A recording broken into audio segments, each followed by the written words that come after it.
Hello, everyone, and welcome to Placing Faces, the show where we sit down with some of the most influential casting directors in all of Hollywood and across the entertainment spectrum. I'm your host, Charlie Chappell, and today we get to chat with casting director, writer, and rider of bicycles, Jen Rudin. Jen has been in the industry from the age of 8, starting as a child actor and finding her calling to casting at 12. She's also cast some really awesome movies: The Incredibles, The Wild, Princess and the Frog, Meet the Robinsons, Frankenweenie, The American Side, She's Funny That Way, and her Artios Award nominated short film she wrote and cast, Lucy in the Sky. Jen also wrote a book called Confessions of a Casting Director that we'll get into. I think it's a great book to get a really broad understanding of the entertainment world as told through her lens. But you don't have to take my word for it. Enjoy your commute today, and I hope that you learn as much as I did. Jen Rudin, thank you so much for sitting down with us today. I really, really appreciate you taking the time, especially at this time of year. Nobody seems to want to do anything at this time of year in Hollywood and entertainment industry. I'm okay. I actually just got back from a week in Florida, so I'm good. I'm ready to go back to work. Yes. Okay. So you're raring to work. Yes, and then you got to take a couple weeks off. Exactly. Yeah. So just jumping right into it, I actually kind of want to start with something that doesn't really have to do with casting at all. I found it in your book, which we will talk about later. Certainly, you're into long distance cycling. Are you still into long distance cycling? Next part of the question. And just you talk about doing 345 miles in like 3 days or 4 days. Like, that sounds hard. It's a wonderful sport. I've always been athletic and rode my bike around the University of Wisconsin campus. And so when I moved back to New York in the 90s, I was cycling, but I got very serious about cycling around 2008. And it's actually how I met my husband. We met in the New York Cycle Club. He's a much more fanatic cyclist than I am. Like, he'll go out in 30-degree weather. I like to ride my bike when it's sunny and warm. But we've done a lot of, we're in the New York Cycle Club, and I lead a lot of rides for them. And we also go once a year, probably to Europe with part of our club doing something epic. Like this past summer, we were in Provence in France, and we climbed Mont Ventoux, which is something that they do on the Tour de France. And the day that we did it, it was great because we didn't have any wind. Usually they can close off your descent if it's too windy. And we've been to Spain and Corsica and Austria and Colorado and Wyoming, and it's it's a great sport, and it's really good for my brain because it's like you're focusing on the road and it lets ideas percolate. It's also quite time consuming, which is another thing too. You can't just like go for a quick 20-minute ride the way you can do a 20-minute run. It requires a lot of time. But I gotta say, the New York Cycle Club, lots of couples have met, and we've got great friends, and people I never would have met who aren't in show business are in the club. So it keeps me sane and keeps us fit and healthy. So it's a great sport. And obviously now I do indoor cycling in the winter since I'm in New York. I do cycle at Equinox or Soul Cycle and keep it up. So yeah, it's really fun. It's so symbolic, like you're descending down a mountain and you have to figure out the turn, and you're climbing up the hill and like there's nobody to like get you up there. Like there's all this symbolism, you got to get yourself up the hill and never look back. And and you really, it's the same thing like with acting. Like if you don't keep on training and keep yourself logging your hours on the bicycle the way you log your hours in an acting class or an on-camera audition, your performance is going to suffer. This summer I didn't log enough hours, and I felt it a little bit on my bike in Provence. I didn't log enough time in the saddle. So it's great, it's very symbolic for how we should live our lives, I think. Absolutely. Discipline and focus. Yeah, I think that the discipline and focus aspect of the entertainment industry is often lost. There are far too many people, I think, who think that it's that lack of discipline that's what makes them who they are. So they have to embrace that. And I think that it's that discipline. Even the people who seem undisciplined that do really well have it. Yeah, because it's like if you're going to call yourself a professional actor or a professional casting director or a professional cyclist, you have to act like a professional and take it really seriously. And so I hate when I meet flaky actors. It's like, oh, I just got the audition slides last night and I didn't get to finish the script. And it's like, or the traffic or the subway. And it's like, we all had to travel to get here. We've all been through it. As my husband says, and it's a chapter in the book, leave early and bring a raincoat, which is like his thing. And like, I used it as a chapter in how to prepare for auditions, but it's the truth. Like I'm on that 7 a.m. flight to LAX. I'm on that first one out because I don't get there early. You got things to do. Yeah. Absolutely. It's really about, there are so few things you can control when you're auditioning or in your acting career, but you can control to the best of your ability getting someplace on time. Absolutely. Even in New York and and LA. control yourself and how you approach things and your professionalism and those aspects, I think you have to focus on, because the other aspects you have no control over. Exactly. You have zero control over. Yep, that is true. And everything. There's 1,000 different things that go into the decision that's made. So you do your best and you have to really work at that to actually do your best, because the truth of the matter is there's a lot of people who want to do this. Right. And if you don't know your lines, the next person coming in, they're going to know their lines. And Absolutely. So that's the way it goes. And they worked with their acting coach and they, did the wardrobe and they did all of the things that they were supposed to do. So if you're not, you're wasting everyone's time. That is correct. Yep. Yeah. So let's step back a little bit. Thank you for engaging on me with the cycling thing and actually bringing it around to casting, which I really do appreciate. But let's step back and talk about the story of your life. We've got, again, you've got it in your book. So everybody out there, if you get the chance, check out Confessions of a Casting Director. It's on jenrudin.com. You can find it on Amazon. And it's got a little bit of a breakdown of the early part of your life, but could we sum it up a little bit of where you came from, how you got into the industry, because you got into it really young. Yep. And then kind of how you got into the world of casting. Sure. So I grew up in New York City. I'm from the Upper East Side. So I'm actually a true New Yorker, but I have a Midwestern accent because my mom is from Illinois. My dad is from Virginia. I was wondering about that. Nobody ever thinks I'm an authentic New Yorker, but I truly am. I grew up in Manhattan and I desperately wanted to be on the Brady Bunch. And so I grew up in the late 70s, in the 1980s. And the Brady Bunch was on every night in our house. It was on, 6:30 and then 7:30. And we had to eat dinner in that really quick half hour before running back to the television. And I wanted to be Cindy, and my older sister wanted to be Jan or Marsha, or we sort of changed depending on the evening. And I actually wrote a letter to Channel 5 and said, if they ever, I was my own agent, if you ever need a new Cindy for some reason, or you're recasting, here I am. And I've got pigtails and ribbons and all that. And some nice person wrote me back from Channel 5 and said, "Dear Jennifer, thank you so much for your letter. The show's in syndication. They've already filmed them. Good luck." So that was the first letter that I wrote. And I also wrote a letter to the theater where Annie was playing on Broadway, and the lovely stage manager also wrote me back and said, if you're 4'11" or under and you can sing, you call the stage manager's office and we'll let you know the next time there's audition. So I was sort of proactive in getting my career started. But the reality is that I kind of put a pull on something there. You were proactive, but you also heard back from people. I did. I got letters back, which is kind of rare. Do you think that kind of contributed to your continuing to? It was certainly exciting when my father gave me a piece of mail and the return address was the Annie icon. It certainly was exciting. I think it was encouraging that somebody took the time to write me back, considering that I was 8 years old.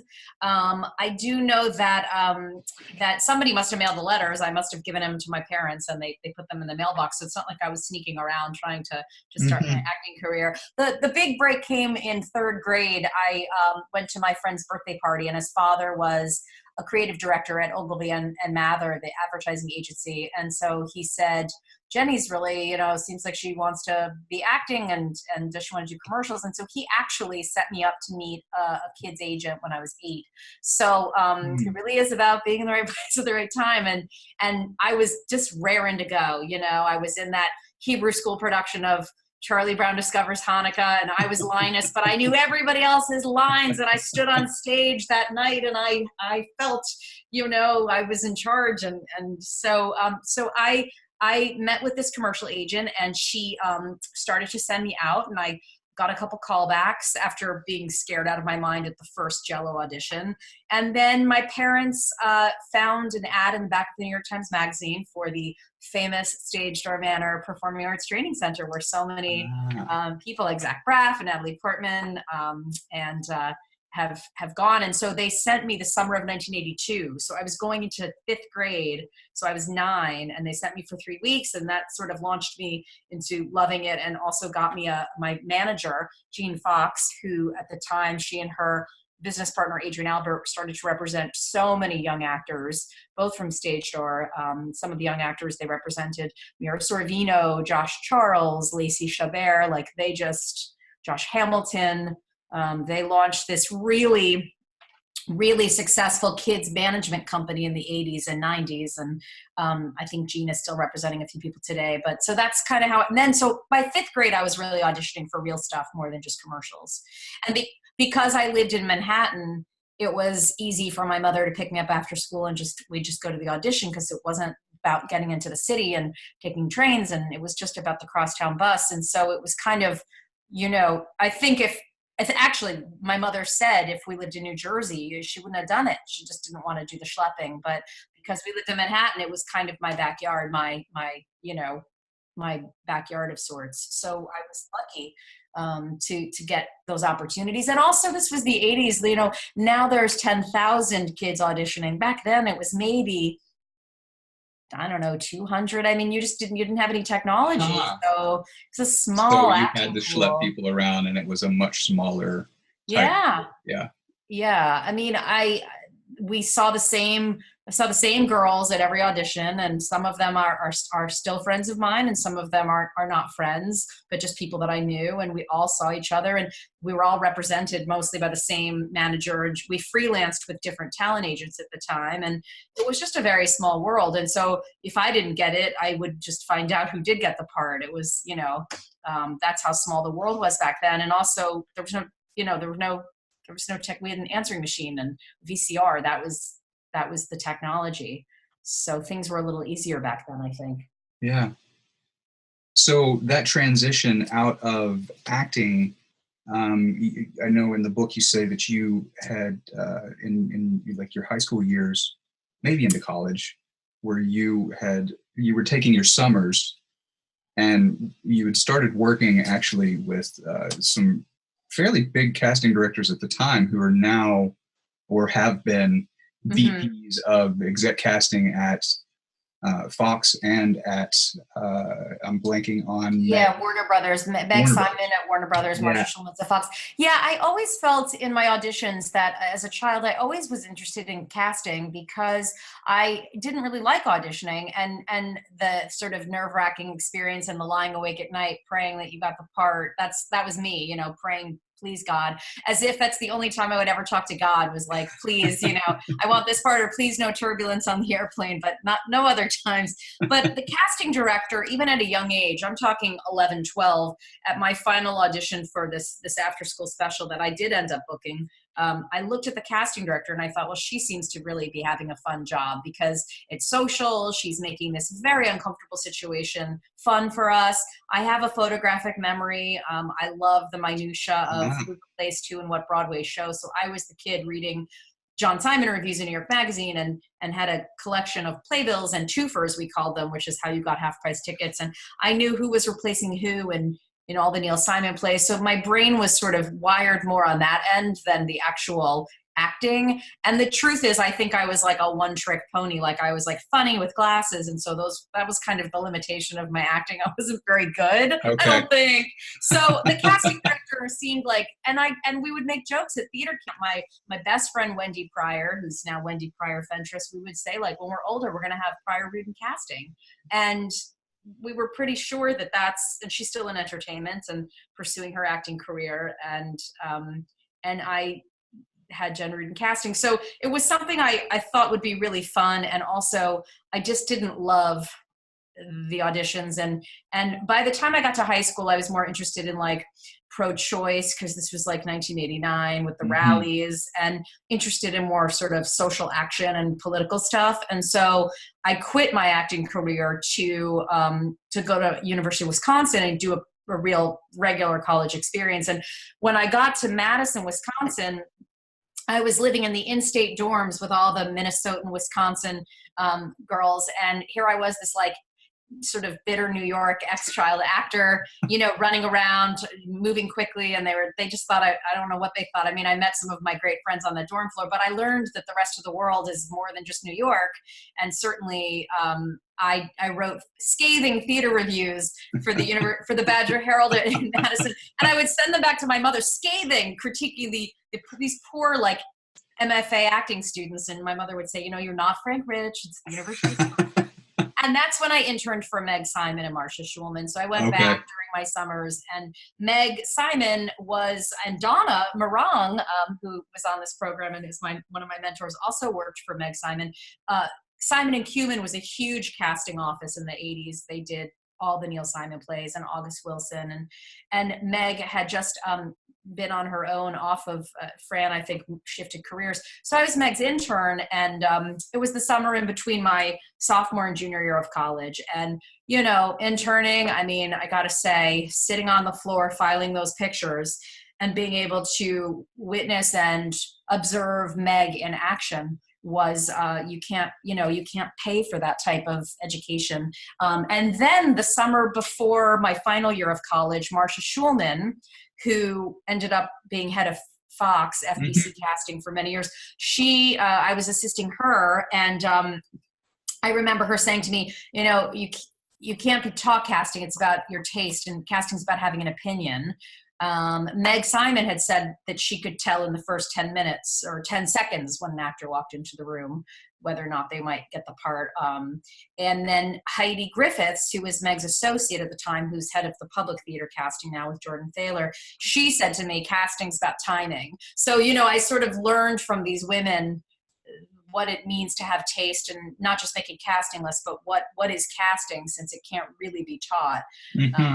So that's who I worked for. And then I finished Wisconsin, and I came back to New York, and I actually worked for my manager. I worked for Gene Fox, and there I was, the receptionist, getting the casting breakdowns. And I was sort of jealous of both the casting directors who had released them, because at the time everything was hard copy, and kind of missed maybe auditioning. So I decided to try auditioning again for a few years in my 20s. And it was just kind of a train wreck, because I had to temp to make money. So I was teaching Hebrew school, and I was making espresso at Barnes & Noble, and I was the Cat in the Hat at Macy's during Christmas season in 1995. I was in the parade too in 1995, and I was cobbling together, bits and pieces of money to go on auditions. And I had an agent because she knew me when I was younger, and I was kind of blowing every audition I had because I just wasn't putting in the preparation. Or I would be sitting at a temp job, like at Citibank, making like $20 an hour, and I would run off to a commercial audition, take a taxi I couldn't afford, try to put on some makeup, and I'd get to these commercial auditions, and all these like other blonde women were like looking fabulous, and I was like disheveled. So I really didn't want to do it, and I wasn't putting in the work, and so I threw out my headshots and decided to send out some casting letters and get a job again. Well, and you've got a really great small little chapter snippet on the end of your acting career of crawling on your Sylvia audition. Yeah. So Stephanie Clapper is a friend and a great casting director here in New York. And she brought me in for the Capitol Rep in Albany production of Sylvia, the A.R. Gurney play that Sarah Jessica Parker had originated the role. And I think Sylvia's a labradoodle. And so like I'm crawling around on like the dusty floor, and I didn't know my lines. I didn't know the scene. I think I was barking, and I just saw out of the corner of my eye, Stephanie and the director looking really it was just so pathetic. And I realized that I had taken up an audition slot, a precious audition appointment, Hmm. and I hadn't done my work, and I realized that Stephanie had given me a time and I had not made her proud. And part of being, part of being a good actor is relationships with casting directors and doing a good job. So even if they don't cast you for that, they want to see you again. And I just left, and Stephanie and I laughed about it years later, and I don't know if she remembers, but I do. And that's when I was like, I'm done. I don't want to do the work, and I don't have much in me to give. So I'm good. And Sure. I don't think you can make that switch. I think every actor, if you're going to not act anymore, you have to have a come to Jesus moment like that, where you go, you know what, I'm good. Because if you still want to pursue your acting and your work, you can't work in casting at all. It's too conflicting. But if you have that moment, you'll know, like, oh, okay, I'm good. I'm going to go to law school. Another child actor friend of mine, Romy Corliss, and I'll make sure she hears this. We were child actors together. And she went to McGill University, and her moment was she was crawling around on the floor being a bunny rabbit or something in an acting class. And she just thought, you know what, I'm good. And she went to Columbia Law School, and she's an attorney. It's like, it's like you have those moments and you go, I'm done. So animal exercises always turn people off of acting. Right, exactly. Well, because I think that's the most actory thing, it certainly is. And if you're not fully into it and you don't want to do it, then you're not going to do it. And so, you can't be restrained if you're an actor. You have to just, and I know this from casting animation, because I've asked some incredible actors to do animal noises or sounds at the end of their audition for an animated movie. And some of them are great. Some of them just say, it's not in my arsenal. It sounds like quite a journey that you've been on to get to where you're at, but all of the things that you have done contribute to what it is that you do now.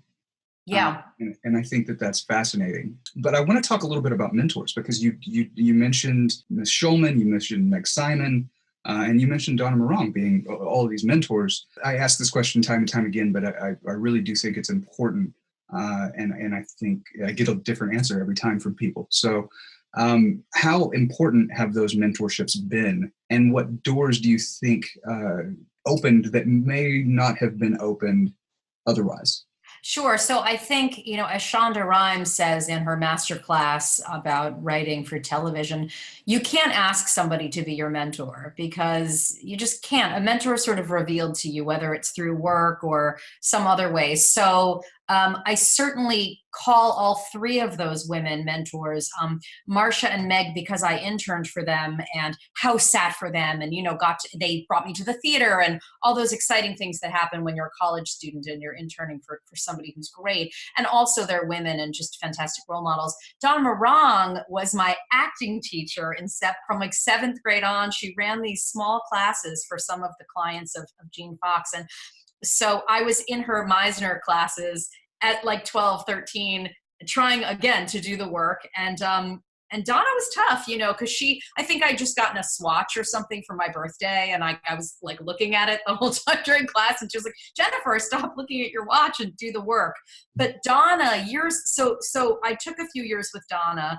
And then I heard from my manager that she went off to work at the Walt Disney Company and got this huge job in the feature casting department. So cut to from 1988, the last time I saw her, to 2002, when I was considering taking some meetings out in LA. It was after 9/11, and I was going to take all my great New York Times reviews for the shows I'd cast in Ensemble Studio Theater and try to see if I could meet some people in LA to possibly think about moving out there. And I called, because this is, of course, you called, I found a Donna Morong, who used to be Donna Jacobson, that was her maiden name, that she was at Disney. And I thought, well, that must be the same Donna. What are the chances? So I left a voicemail on her office answering machine. And literally the next day she called me and she said, Jen, it's Donna. How are you? 14 years later. Yeah. So she remembered me and she knew I'd been working in casting.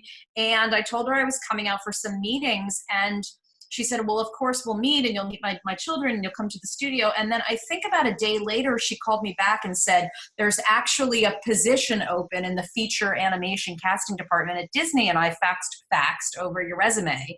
And so Donna faxed over my resume. I fly to LA in the summer of 2002. I have no money, by the way. I'm working for, I don't know, $500 a week or something, or I'm freelancing at this point, and spending most of my money on rent. And my father gifted me some miles on American Airlines, gave me a free ticket to have some meetings. So I started to set up all these meetings, including the meeting on the Disney animation job. But of course, I was a New Yorker who had a driver's license from Wisconsin, but did not know how to drive at all. And my father, wonderful Rabbi A. James Rudin, said, look, you can't rent a car. You don't know what you're doing. I'm going to set up car service. This is in 2002, long before Lyft and Uber. And you will pay me back. You'll pay me back. I'm going to set up car service, and you're going to take a car to your meetings. And I said, that's ridiculous. I'm not a princess. I will drive. And he said, no, you don't understand Los Angeles, and you don't understand. It's not going to be cute if you're a New Yorker and you show up late. So just trust me. So he gave me the phone number, and I did car service for like 10 days of meetings. And when I did get that Disney feature animation casting job, and they relocated me and they moved me out to Los Angeles, as soon as I was up and running, I paid my dad back. So, you know, those are major lessons. And Donna was just across the lot, and we would have lunch, and I would house sit and take care of her animals and her kids. And we're still really close friends today. So yeah, I think mentors can really help you and open up doors, but I think you have to be open. You can't be searching for a mentor. You have to set up these internships or, assistant jobs. And then you sort of see who you vibe with. And I know I'm a mentor for numerous young folks that have come up through my office or through my internship. I had interns at Disney, and it's nice, when you're someone's mentor, you're writing them reference letters, and then I've got mentors who are, writing me reference letters. So, yeah. Yeah, I mean, I think it's a hard relationship to get to the point where you can establish it because I agree with you. I think it's not something you can just go, hey, will you be my mentor? Mm-hmm. It's like, are you my mother, that chicken book or whatever, Exactly. the ducklings. Yeah. I mean, it's like, you can't, it just evolves naturally. And I have mentors. I've got new mentors now. And I've also got, people that still look to me, younger women that have interned in my office that look to me for advice. And some of the women I've mentored are now, way moving up in the ranks and various areas of show business. And that's really exciting to see. When you see the people who are kind of your ilk. Yeah. Like I'm going to be working for some of them soon, That's cool. And, I still see Meg at all kinds of things in New York, whether it's the theater or showcases. And when she was at Warner Brothers and I was at Disney, we would, be at Sundance together or see each other for dinner. And, and it's really nice because she knows that she's had a gazillion interns, and she knows that I was one of them that chose a career in casting. And that does reflect off of, those early days in her office. Yeah. So. Well, speaking of early days, let's take this opportunity to transition a little bit and talk a little bit about some of your films. Oh, okay. And even though it's not your first, I want to talk about Kill the Poor. Oh, gosh. Okay. Oh, gosh. It is the second film that you cast.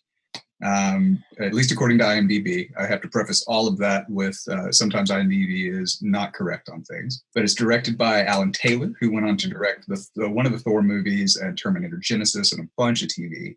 It stars David Krumholtz, Fisher Stevens, Heather Burns, and a few other faces you would recognize. Starting off as a casting director, we'll ask kind of the straightforward question first with this one is, how did you land this job? Sure. So I at the time was Susan Shopmaker's casting associate, and she's a really cool casting director who does a ton of really great independent movies. And so at the time, her company, we had lots of commercial business. So most of the days I was in the studio running commercial sessions. We did the Can You Hear Me Now Verizon campaign and hundreds of commercials. And then she took on some really interesting indie films. And so that was one of them that I worked on with her. And I think that was my first shared casting director credit with her. And, it was, it was right. I have to say 9/11 happened in the middle of our casting process. And Alan Taylor was at the time really busy with Sex and the City. He was busy directing those episodes. Mm-hmm. This was the first movie. Indigent was the producer, Independent Digital Entertainment, I think it was called. Gary Winnick and Jonathan Shoemaker, who's a very good friend of mine and is a fantastic producer who works on a bunch of Marvel shows now. He was the one, I think, the line producer, the producer, and so that's another friendship I formed back in 2001, and we're still friends today. And it was the first movie, I think, to be filmed in New York after 9/11. Huh. And it was an interesting process because we were doing all these auditions, and then 9/11 happened. And at the time we were casting Kill the Poor, and I was in the middle of a big Suave hair commercial. And so once the world started up again, maybe by Friday, September 14th or the following week, we went back into the casting room. So it was, it was a dark, dark, dark film and a really dark time to be in New York. And I think I went to the Tribeca Film Festival because I remember coming back from LA. I moved to LA in 2002. I came back and it was screening there. And yeah, I mean, it's a cool movie when you look at the cast, but that's because those were the right actors for the role. Yeah. So yeah, that was Kill the Poor. That kind of being one of your first, do you have any advice for people out there who are kind of looking to land their first feature or trying to get off their first big project and just haven't gotten to that point yet? Yeah, it really is about connections. I probably get 5 emails a week or 5 a day sometimes for first-time directors or NYU grad students looking for a casting director for their short film or their thesis. And that's the opportunity where, some of those folks might be the next Spielbergs, some of them may not be. That's a really good opportunity for a young casting associate or somebody who's been working for somebody else to really get their own movie. It's to say, okay, I'll do your movie for very little money or whatever it's going to be, and go for it. So I think but you can also take that risk and be in like a total nightmare of a situation where they don't have their funding or they aren't organized. So, it just depends. You've got to meet those young directors, those up and coming directors, and make those connections. Most of the time now when those come to me, I usually send everybody to the Casting Society of America and I say, go post your job there, and you'll find somebody who's young and hungrier than I am. And they'll happily do your movie. Because sometimes those relationships can be the ones that go on and on and on for years. As the director moves up, they will or will not take you with them. I mean, that's what's tricky about being in casting. You can do a movie for somebody and then think and hope that they're going to take you to the next one, and they may or may not. So best case scenario is you meet, Avi Kaufman and Ang Lee, she's his casting director, or Spike Lee has his casting directors. But sometimes, you do one I did Peter Bogdanovich's movie, and I'm not sure if he did another one after, but that was sort of, if he does more, I'd love to be part of them, but you just can't guarantee that unless you try to put something in writing. Yeah. So let's talk about another one that you did. This was during your stint at Disney, The Incredibles. Yeah. An incredible movie. It is really like one of the first of those animated movies, that wasn't the Toy Stories that really kind of started the whole 3D animation stuff, but that I feel like it's one of the early ones that had some bigger names in it as the characters. I also want to note that Brad Bird, who voiced Edna Mode, which I had no clue that was Brad Bird. It is my favorite character. One of my favorite animated characters of all time is Edna, and he is wonderful as that character. But what I was wondering when I was rewatching this, as a casting director, when you're sitting there and you're reading these animated scripts, are you seeing in your head the characters and the actors that could, because it's voice and because these characters are animated, there's this squaring thing that I can't put in my mind of how, when you're reading that script, who you're thinking, oh, this could be Craig T. Nelson, or this should be Holly Hunter, or what have you. Yeah. So animation is a whole different ball game, and I'll share one story that might help everybody understand how we cast voices. So after The Incredibles, I worked on a movie called The Wild. Actually, worked on it with Corbin Bronson, and gave him, I think we shared billing, which was exciting for him, and the right thing to do because he worked really hard on it. And so I was in the car with my father, and we had an offer out to somebody for the squirrel. And I remember I was on the phone with the agent of the actor, and I said, my father, I think, was driving the car. I said, he's just not the right voice to come out of the skull of the animal. So it's not going to happen. And my father said, what are you talking about? And I said, well, you have to understand, we're cutting to picture the voice of an actor, either through their audition or, a sample of them on an interview or a sample of them from another movie. Way back then, you were actually making MP3 clips from different movies, different DVDs we had in the office. That's how hard the work was. Yeah, it was a full-time job to pull voices. And you're cutting them against pictures. So you've got the animated character, whether it's just a piece of artwork or it's early visual development where it's black and white and the character is storyboard form. And so he's sort of moving maybe. And then you close your eyes and then you listen to the voice and then you cut 3 voices to picture and you sort of vote and see who's the right voice, who's the most believable voice to come out of the skull of that animal. And that's kind of how I always view it. If it's not an animal and it's just a character, is that the right voice to come out of that character, of that animation? And also, who is the squirrel talking to in the scene? So in The Wild, the squirrel ended up being voiced by Jim Belushi. The koala bear was Eddie Izzard. The snake was George Carlin. The giraffe was Janine Garofalo. And they all were in these scenes together. And so I had to make sure that George Carlin didn't sound like Eddie Izzard, didn't sound like Jim Belushi. And they all didn't. They all sounded very different. Mm-hmm. A recent animated movie I worked on called Rock Dog, we had Luke Wilson, J.K. Simmons, Kenan Thompson, Lewis Black. Well, if you take all those voices and Mae Whitman, who I love from Parenthood, this is my favorite show. Yeah. And I'm obsessed with all Jason Katims shows. So anyway, it's out there. We cut all those voices to picture and they sound like they're having conversation together. So a lot of what you're doing in casting also is to make sure that the 2 voices don't sound too similar if they're in dialogue together. And because you're so rarely recording voice actors together, you have to do it yourself in the edit room.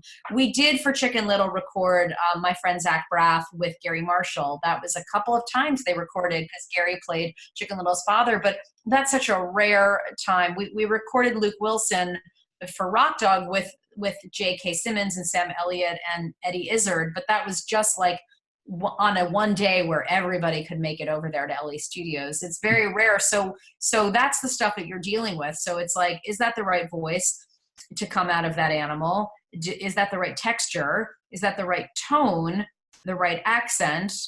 And who are they talking to in the rest of the scene so that nobody's confused? And even I think young kids going to animated movies, they can tell that that's the villain and that's the this and she's the princess and everybody sounds different. So that's part of the casting process. Now with The Incredibles, by the time I arrived to Disney and Pixar were still doing their casting together, where I worked with Kevin Rear up at Pixar. The main role we had to focus on was Dash, the boy. And so well, because they had searched for boys in San Francisco and in LA, and they hadn't found him yet. And so I show up to Burbank with all of my theater knowledge and my love for New York, and I said to them, you know what, let's tap into the New York talent pool. Remember, this is before people are sending in MP3s. This is when an agency might send you a CD to listen to. So I think I went to New York early on and auditioned a bunch of my favorite young actors, kids I'd known who were now the right age. And Spencer Fox, who voiced Dash, was just one of these smart kids that I knew. And he came in and he was Dash. And we got him at the time, Bonnie Shimofsky, my very good friend who's his voice agent, we got him at the right time. So he was able to voice all of Dash, plus all of the ancillary products. His voice didn't change. And years later, he came in to audition for me during pilot season. He was in college. And I said, I don't know if you remember me. And he's like, oh my God, of course I remember you. It was the biggest deal. And so he has a quote in my book about Yeah. what it was like. And so that's like a great, it's just, we tapped into the New York talent pool. I was sure, maybe I was a little snobby and biased being a New Yorker. I was pretty sure that we would find the kid in New York because he's a spunk and grit and the texture in his voice and that fast paced and all those effusive energy, the dashes, and there you go. So, so that's a good audition story. Now, of course, everyone's always tapping into all the markets because everything's digital and technology has made it happen that you can gather MP3s from all over the world for these roles. But back then, we really had to show up, hit record on the CD, bring the CDs back with us to LA and play the CDs for our executives, cut to picture. So. That was an early job for him too, right? As Dash? Yeah, I mean, I think he'd done some commercials and stuff. But this was a really big break for him. And he said, getting to go to Pixar and it was a total thrill. And it's a really nice family. And his manager and agent are friends of mine. And that's a great story. It's also I'm a big advocate of casting real young actors for those roles. So Dash, the fact that we had an actual boy voicing the role, I'm not a fan of 30-year-old grown-up women voicing down. I hate when I hear a woman pretending to be a boy. Now it can work a lot because if it's an animated series and it goes going on and on and on and on for years, obviously you're going to go into that horrible thing where the boy's voice changes and you have to search for a new one. So Meet the Robinsons is an example. On that animated movie, we found two great boys. They were in LA. We found them. We started recording them for temp recording. Then we converted their contracts over. And then, of course, they both, 11, 12, 13, 14, their voices started to change. And I can't remember how it turned out. If we turned it up, we dialed it down, we tried to recast, we finally, I think they made it work with those two original boys, but that's what happens, So with kids roles, I always say, wait until you're really ready to get into that production recording studio and you're really finalized on your dialogue, because heartbreaking if you start casting the boy too soon and then all your pages change and now yesterday's 9-year-old is now 13. You're in a situation where bass voice now and yeah, and it's uncomfortable for everybody because it's like I can tell when a boy's voice is about to change. I can tell when I meet a young actor and I see that their shoe size has gotten, that all of a sudden their feet have grown. I'm like, it's coming soon.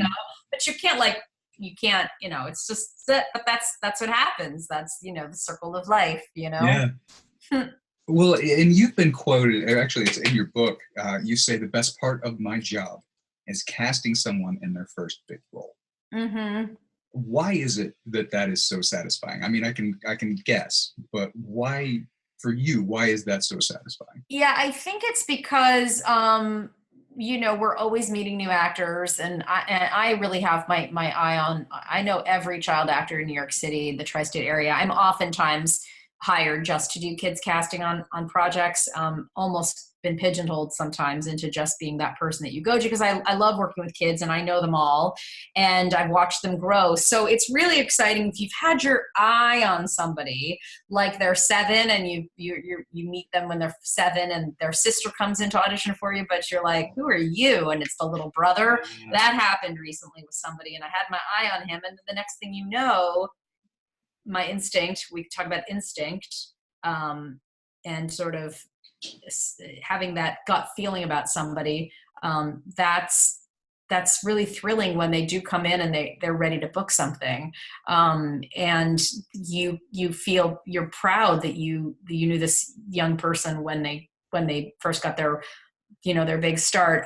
There's a girl, Mama, this Guillermo del Toro executive produced this movie, and Machete directed, and it was a fun search because I had to find the 5-year-old version of the 9-year-old girl. And it was filming up in Canada, and they'd seen every girl in Canada.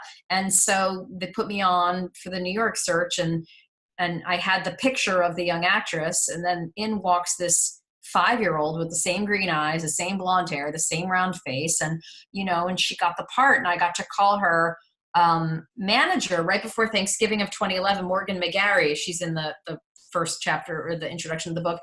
And she, got to go on a plane and go be in a movie. I mean, and then a friend of mine said, oh, she's only 5, like I was like, I made her dreams come true. My friend was like, yeah, but she's only 5. I'm like, I know, but still, And so we're forever bonded. And now this young actor is just 12. And every time we see each other, it's this nice, hug because we were part of something together. Yeah. And those are the good casting days, which is important to focus on the good stuff, but keep in mind that, it's not always a happy phone call. Rainbows and not at all. Yeah. So you know what? Let's go into your book. Let's talk a little bit about your book because I got through it a couple days ago. I really, really enjoyed. It came out 5 years ago, like you said a little bit earlier. There's a live stream that you did earlier today that I'm sure people will be able to find somewhere on the internets. Yeah, I think you can go to Jen Rudin Castings page on Facebook. It lives there. And we'll have a link in our show notes. Yeah, I'll send you a link to that. Yep. And it's interesting because the book, I will reread it at times when I'm teaching a class or, I was teaching at Syracuse University. I was teaching the on-camera portion to the theater students this fall. And I still believe in everything I say in the book. It still rings true. So, you cover everything from the early portion of your career and your transition into casting, but you cover headshots, you cover agents and managers, advice to stage moms, moving to Los Angeles or New York City. It really is a comprehensive guide. And then you have this really lovely foreword from Janine Garofalo, who I adore. I think she's my favorite actress. Me too. And she says in talking about your book, do what Jen says. Do everything in your power to optimize your chances for success because it's a large school of fish out there and they all really want to be caught. Regrettably, show business is not a meritocracy. Act like it is. Mm-hmm. And I love this quote. I love that it helps to start off this book. And because you have so many wonderful tips and tricks and breakdowns, we'll start with the normal question of why was it that you wrote this book? What was inside of you that you had to put it down into a book? So I've always been a writer. I've been keeping diaries since I was 6 and inspired a lot by Anne Frank. And not to go into a dark conversation, but really about writing. And so what happened is I was at Disney. I was on staff. I was a casting executive and very busy going to Sundance and going, lunches. And then when I moved, Disney moved me back to New York in 2007 to oversee the casting for the Broadway division. And one of my many jobs was to find kids for Mary Poppins on Broadway, because we had 3 sets of Jane and Michael Banks, and also to find the new Ariel for The Little Mermaid, which had just opened on Broadway. And so I went around the country. It was January 2009, and I had a 10-city itinerary of doing open calls in all these 10 cities to find this new Ariel who could sing, Part of Your World, and who could dance and had the proper movement for the healing that was necessary and happening in the show. While I was in these 10 cities, I saw so many mistakes in the auditions from these young women. There were 600 women that showed up in my 10 cities, depending on the city, and I had no time to give any of them feedback. We were doing open calls. They would sing a quick cut of their song. If they could hit the note, I'd ask them to stay and maybe sing Part of Your World and do some acting scenes. And most of the adjustments I wanted to give were very simple ones. So I started keeping a notebook, like, that's not the right song cut to show your competitive money notes. If you only have 8 bars or 16 bars to sing, don't choose the beginning part of the song that's the boring intro. Choose the climactic, chorus of the song or the bridge of the song. Mm-hmm. So there was that. There was, what should I wear? I mean, a lot of my stuff was wardrobe based in the beginning. I'm a very visual person, so I would see these women come in, and the dress they were wearing might not flatter them to the best of their abilities. And so, what are the colors to be wearing? What kind of shoes? And so I started keeping all these notes. And I did find the girl that went into the Broadway company. I found her in Cincinnati, Megan Campanile, and we became friends, and her photos in the book. And anyway, so this trip was a success. And I went to talk to my boss, Tom Schumacher, who's president of Disney Theatrical Productions, and again, a mentor of mine. And I said, Tom, he had just written a book called about theater for children. And I said, Tom, I just want to write this book. I've taken all these notes. It's audition tips and tricks. And I think it's called it had all these like Mary Poppins references, like Keep Moving Forward, or, it had terrible titles. And I said, I've got to write the stories. And he said, Jen, you absolutely must write the book. Best Foot Forward, I think it was called. You must write the book. these are your stories from your times in the audition room. You must write the book. I give you permission. Make sure that Disney is presented in a positive light, as it always is. Every time I went to do any auditions for the company, to make sure that everybody has a positive experience at their audition. So even if I cut them, at least would say, keep studying with your voice teacher, keep trying to hit that E flat or whatever that note was. So Tom gave me that permission, and I started writing chapters, and I started making notes, and I started my files, and this was 2009. So the economy collapsed, and a bunch of us got laid off, dissolved. And the next day I opened up Jen Rudin Casting, and I was way too busy to be even thinking about my book. And then on my 40th birthday, my now husband took me to Italy, and I said to him, God, Andy, you know, I got these voices in my head. I've got to write this. I've got to write the book. And I guess I'll self-publish because that's what's happening. And I've got these chapters, and I'm ready to go. And through a connection, I had an introduction to Lisa Sharkey at HarperCollins, who's a very dear friend of mine now, another mentor. And I had a meeting with her, and I was sure she was going to tell me to self-publish. And she was reading a really old proposal from 2009. I think I maybe went into my computer and like redid some things before the meeting. And she said, I want you to rewrite this proposal. I want you to read How to Write a Book Proposal by Michael Larson. And I want to see a new proposal. So she left the door open. So I worked so hard on this new proposal. And I'm sharing all of this because after my book came out, 1,000 people said to me, I want to write a book too. I want to write a book. And I said, really? Okay. It's a lot of work, and you have to do a book proposal, and you've got to spend hours in the library. And you don't just, it's not easy. Mm-hmm. So I wrote sample chapters, and I really polished my proposal, which included a lot of stuff about Twitter followers and, you know, who was your audience and who's going to be reading this book since it's nonfiction, sample chapters. And I think Lisa was testing to see if I had the writing skills to actually write it, or did I need to have a ghostwriter. And I am telling you, the day I saw the email that told me that HarperCollins was going to publish my book was like better than any, it was equal to the day I found out that I was going to move to LA and work for Disney. I mean, it was one of those moments, you know, you don't forget that moment when you get this news. And so the irony is that the book was due April 15th, 2013. And my father, Rabbi Rudin, was also writing a book for his publisher about Rabbi Stephen Wise that was also due April 1st. And there we are writing our books together, the New York Society Library, which is where Lillian Hellman and Wendy Wasserstein have written their plays. Uh-huh. And we're sitting there, we're writing our books. We would meet for lunch, we're writing our books. And then my poor father went to have a stent put in and literally ended up having to have triple bypass surgery. And so he's in the hospital having triple bypass. And I'm writing my book a couple blocks away at the library. And he's in the ICU recovering and says to me with one droopy eye, go back to the library, finish your book. You don't need an extension. I'm not dying, you know, finish the book. And so I finished the book and got it in on time. Of course, he had sent his editor his draft before the triple bypass, because that's us, we're Rudins, like we're hard workers. Get it done. So the book comes out, and I think Broadway World did an interview with me, and I was talking about it, and my dad is like in hospital, and I'm finishing the book, and you know I'm worried about him. And the women at HarperCollins, my editor Paige Hazan and Lisa Sharkey, who's one of the heads of HarperCollins, says, you know, like, why didn't you tell us? Like, we would have given you an extension. Like, we didn't know your dad was in the hospital. I'm like, nope, I'm a professional. Like, book was due. Get it in. Deadlines are important. So when the book came out, it was truly a joy. It's like I have stepdaughters, grown stepdaughters. I don't have kids of my own.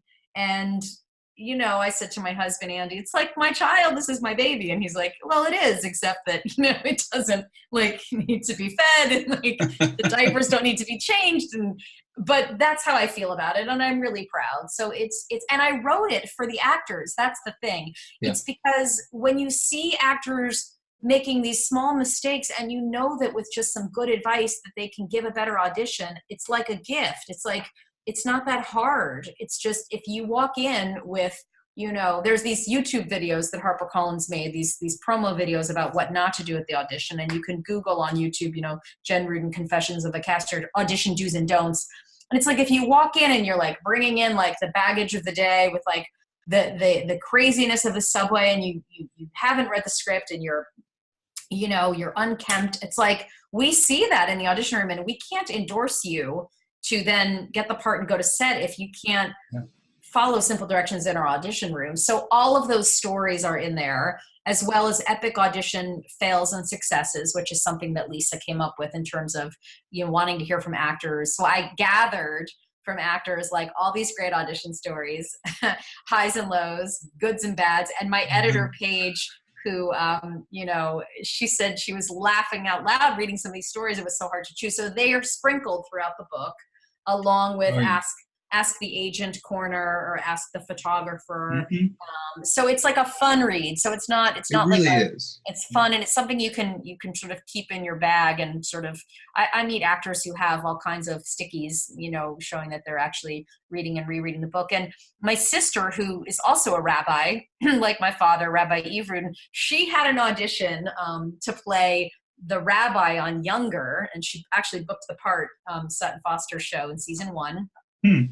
She had an audition to go in, and she said she reread a couple of the chapters too. So she's like, I showed up early, Jen. I left my boots on the side. I didn't bother people in the waiting room. I was very concentrated, and she got the part. She got the part because she's great, and she is a real rabbi, and they were looking for that. But I think you can use that advice for any job interview that you're having, or any time you're trying to make a good first impression.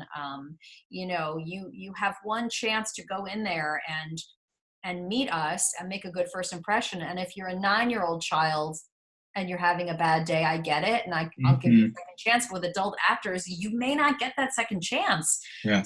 So you got to do your best. You have a bad day and you're on set, you still got to do the job. Yeah. You show up on set and it's a bad day, and your dog died at home, and whatever happened, you still got to show up and emote. You still got to show up and do the job, because there are hundreds of thousands or millions of dollars on the line. Yeah. They're riding on you being able to execute what you need to execute. Yeah, it's hard. And like, things happen, things happen, like trains get delayed, and migraine headaches happen. And, not everybody can go in there and be perfect all the time, but you can at least do your best to try to be prepared and be early, not too early. And, and really just, it's a job interview. The challenge is that it's always every day is a job interview. You can go on thousands of auditions and not get any, versus if you're a banker or an insurance agent and you go on a job interview, you get the job, and then you get to go to work. So it's very different. My father and my brother-in-law is a rabbi. That's the theme here. They went on an audition for for Boardwalk Empire. They needed a rabbi.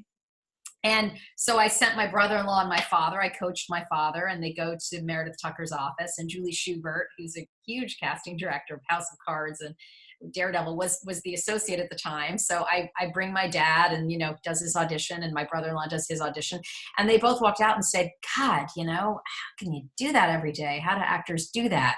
How do they grind out every day, and nobody's paying me? And then of course my father, being so not a stage father or anything, so he's like, what's going on? Did I get the role? Can you get the feedback? Should I go back to Florida? What's the deal? And so I'm like emailing Julie Schubert for feedback, and she says to me, like, we went in a different direction. Like, we went with somebody who looked more like a rabbi, like more like 1920s rabbi. So even my father from one audition was like, what's going on? Like, did I get the part? You get so excited with the possibility of the promise of, like, it's such an exciting business. Otherwise we wouldn't be doing it. But it's also heartbreaking.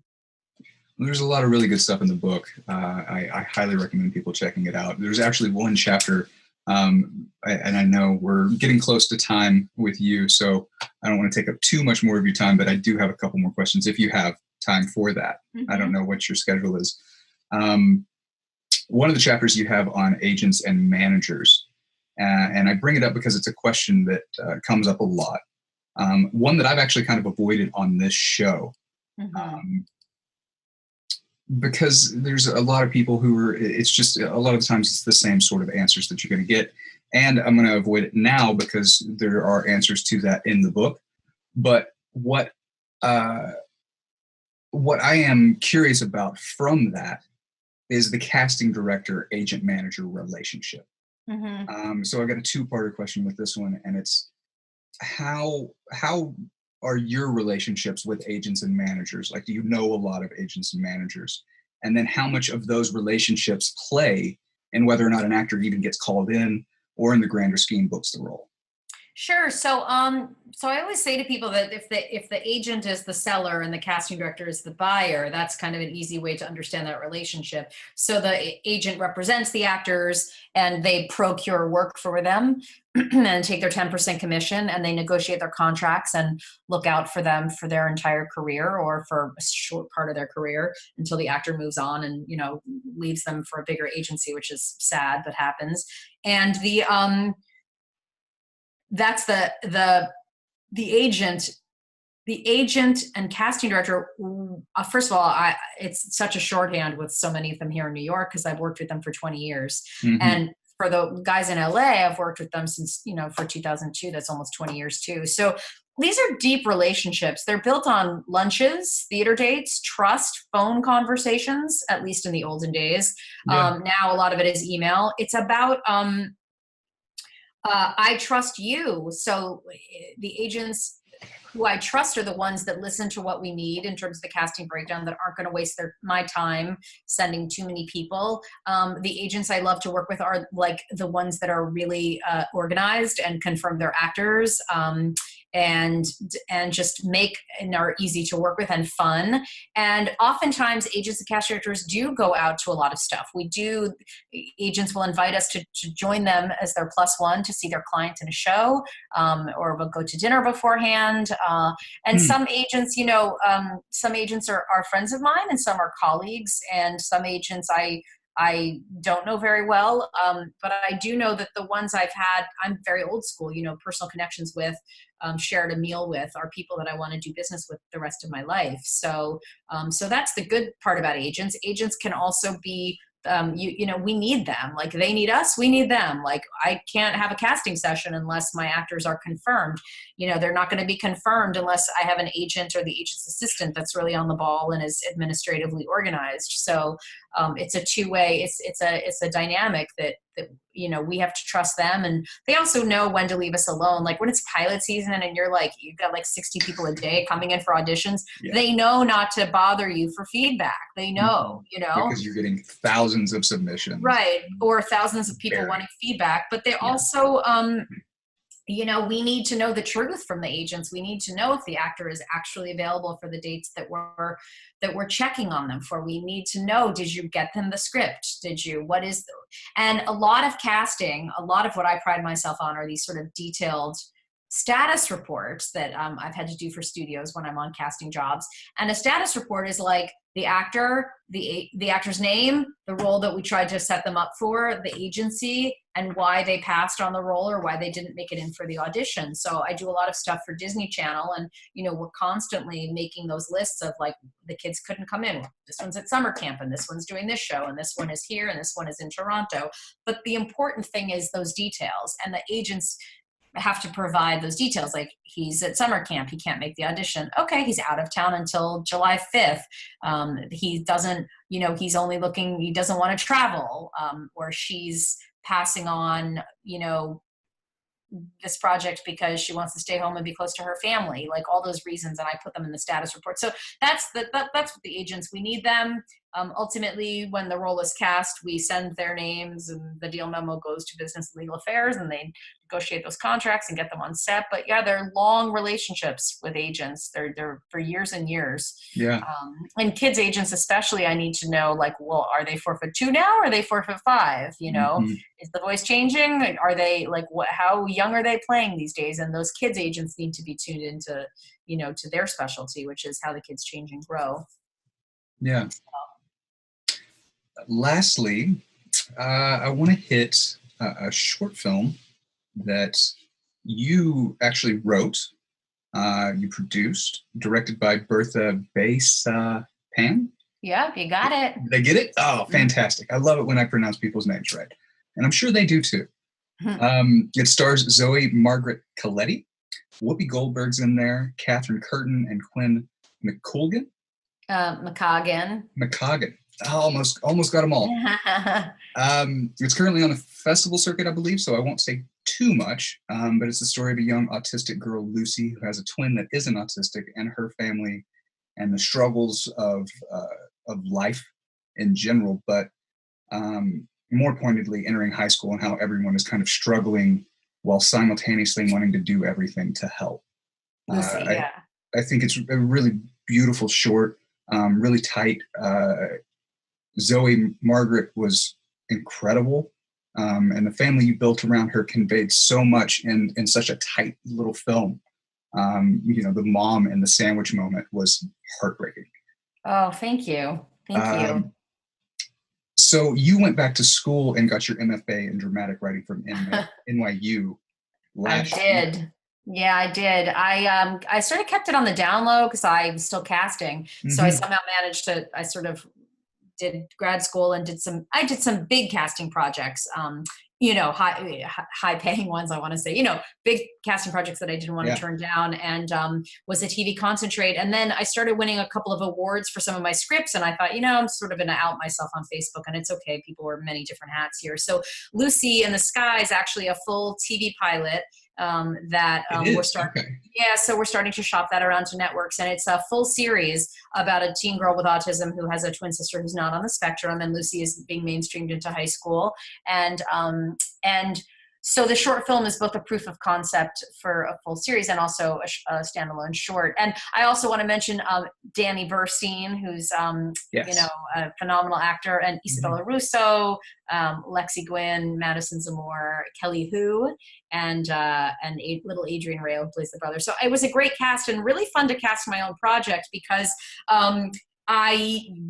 everybody sent in self-tapes, not the adults, obviously those are offers, but the kids all sent in self-tapes. And here's another example where I knew all these young actors from my casting experience, and it's amazing. Zoe and Quinn and Isabella, who I've known since they were, babies, coming up, we're now the right age, the most beautiful age to play these kids. And so it was sort of a joy to handpick some really amazing young actors. Zoe is in Wildlife, Paul Dano's movie. She's just finished Scary Stories up in Toronto. Guillermo del Toro's exec producing that. Quinn is here in New York now doing a new movie. Quinn's doing a new movie. Adrian's booking a zillion commercials. Isabella Russo just did a pilot for ABC. So it's a really great group of young actors. And of course, Kathy Curtin's, Insecure, Stranger Things, Orange is the New Black, Danny Burstein is Moulin Rouge. So I had, and of course, Whoopi Goldberg. So it was a truly, and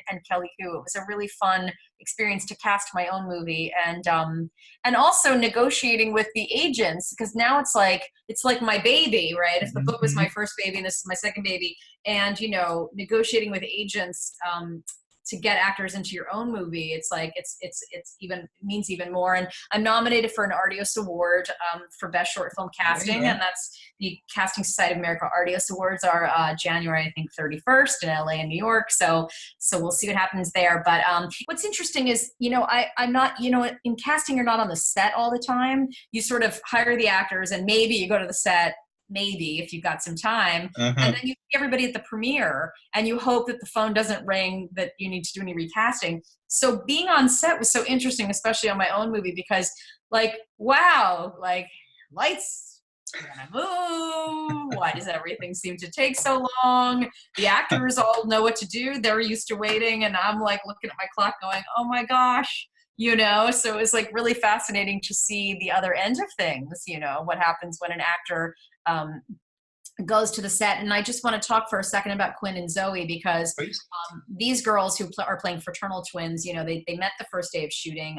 They're both redheads, and immediately had this bond as sisters. And, we're filming for 3 days, and I loved the way they were able to they were so mellow and lovely, and the nicest, sweetest girls who might be on Instagram in between takes, but then as soon as those cameras were rolling, are right back to work. And every adult actor who wants to be in film should look at these these girls and their performances because they're so focused and so consistent. And they just, I mean, I expected nothing less. And Whoopi Goldberg was, very impressed with them, and they're great. And they also have wonderful mothers. And that's a whole thing we didn't talk about, maybe for another podcast, wonderful mothers and same with Adrian's mom. All the mothers on our set were just Ramona and Sarah and Christy, like lovely parents who let their children go and do their work and just sit back and, are an advocate for them, but also let them,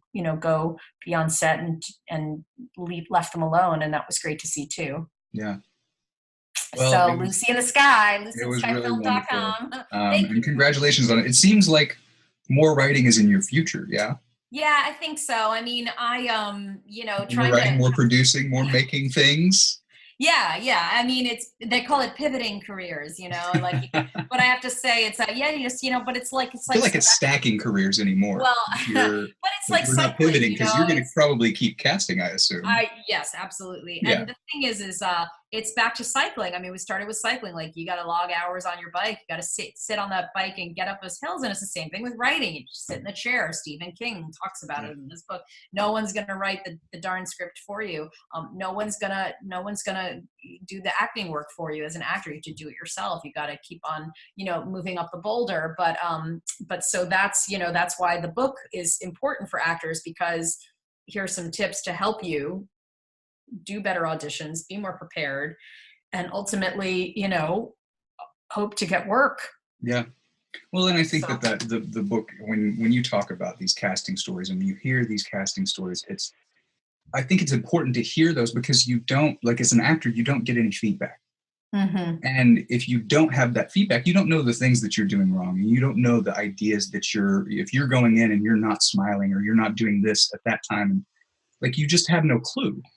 Right. And Marcy Liroff, who you interviewed, who's a colleague of mine, I mean, she said it right. She's like, the second, like, you walk into the room and 5 seconds before, like, I've just been on the phone, we've lost our funding, the gender's changed on the character. We can't, I'm answering emails. Like, so when you walk in, when the actor walks into the room, it really does have nothing to do with you, because you can come in at 10 in the morning and it's a great day. By the time you show up at 2 o'clock, like, we haven't had lunch, the gender's changed 5 times, the role's been cut, and I haven't had lunch and I'm hungry. And, like, you walk in and, it has, but as Marcy says, like, it's your room and, like, it's your audition, but you also have to know that you're walking into this room and, like, a lot of stuff has happened before, stuff's going to happen after, and you've got these 10 minutes. So you better make them worth it. You better be good. Please be good. And I think that's it's so important to be, like you said, keeping your instrument in check and tuned, working with an acting coach, or getting in some classes, just stretching and working that muscle. It's super important. I work with Sharon Chatton in LA here. Whenever I'm not working, I'm with Sharon, because it's the case of, like, you have to have that outside perspective. That's why a film has a director. Right. It's collaboration. A bunch of actors just, like, figuring it out as they go. You need somebody to be like, no, you're not doing what you're intending to do. Well, also, I mean, I do a lot of private audition coaching and do it on Zoom. That's how I know about Zoom and Skype and all that. Yeah. And, most of the time it's, it's a quick half hour. It's just to, like, look at the scene and figure out the tone. I mean, is it a half-hour comedy? Is it a 1 hour drama? What clues in the roadmap of the script are obvious, and what clues do you have to dig for in order to just make choices in your scene? I'm not Lee Strasberg. I'm not an acting teacher. I'm trying to help you figure out, what am I going to do in this audition? What is the pacing? And most of the time, certainly, if you can figure out the pacing, if you can figure out what your character wants, if you can figure out what the tone is, if it's animated, if it's half hour, if it's, a drama, you've already, like, done some of the work there. But then to have some perspective, so that that you're going in making some choices, a choice, and whether it's the right or the wrong one, you went in with a choice. And if you're lucky, they'll give you an adjustment and you'll do it again. If not, you should walk out and go, I was proud of my choice because I discussed it with my acting coach and I'm good to go. And then, get back in the car and I know you rip up your scripts or shred them, or just call your mother and tell her it went well, you think, or text somebody. So, but get on with your day, because you have I liked what Marcy said of just like set something up right after. Go do a thing. Get it out of your head, because it's so easy, especially early, to just like beat yourself up. I know. Your dad. Like the same thing. My father was anybody who goes in and experiences that, it is nerve-wracking. It is you just think about it all day long, unless you have something else that can take your mind away from that. Yes, like cycling. So get on your bikes, everybody. There you go. Get on your literal and figurative bikes. Get back on your bike. I love it. So I know we didn't get a chance to talk much about the whole photographic memory thing, but bet we will next time. That has got to be handy. Did something we say pique your interest in this episode, but you didn't get a chance to IMDb it or write it down? Check out our website, placingfaces.com, for links to everything we talked about in our episode show notes. Also, please like, comment, subscribe, love, heart, thumbs up, and share the show. Give the gift of knowledge. Or something like that. Again, many thanks to my producer, Maria Perry. Thanks to the folks over at Collaborator.com who help power this podcast. Collaborator is a media production service, connecting media professionals to companies, brands, and agencies, allowing you to scale up your production based on your needs. Video professionals find work and companies save money. Are you a future casting director? Check out our partners, the Casting Society of America, for more information on how to become a casting director. To learn more about the society and what it takes to get into casting, you can visit castingsociety.com. Until next time, thank you very much for listening, and be well.